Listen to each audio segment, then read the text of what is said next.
আমি বাংলাদেশকে দুভাগে ভাগ করব। একটা হচ্ছে বাংলাদেশের সাধারণ মানুষ, আর একটা হচ্ছে ইউনুসপন্থী জামাতরা। ইউনুসপন্থী জামাতদের জন্য এটা খুব ভালো সময় নয়, সেই জন্যেই সমন্বয়কদের দল বিবৃতি দিচ্ছে, বিভিন্ন লোক জামাতপন্থীরা বিবৃতি দিচ্ছে।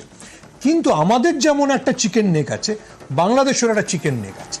সেটা হচ্ছে মায়ানমারের ঠিক ওপরে চট্টগ্রামের 20 কিলোমিটারকে যদি ভারত কখনো বিচ্ছিন্ন করে দেয়, তাহলে গোটা চট্টগ্রাম, কক্সবাজার, টেকনাফ পুরোটাই মায়ানমার আর্মির কন্ট্রোলে চলে যাবে।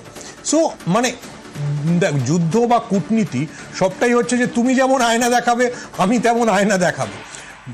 নরেন্দ্র মোদী তো নওয়াজ শরীফের নাতির বিয়েতে গেছিলেন, কিন্তু সেই দাওয়াত মানে অটল বিহারী বাজপেয়ী লাহোরের বাসযাত্রার মতো হয়ে গেছিল, তারপরে ওরা উড়ি স্ট্রাইক করেছিল। ফলে নরেন্দ্র মোদী জানেন যে পাকিস্তানকে কিভাবে শিক্ষা দিতে হবে। ঠিক তেমনই আমাদের মাথায় রাখতে হবে বাংলাদেশের সাধারণ মানুষের কথা আমি বলছি না, এখন যে প্রশাসন রয়েছে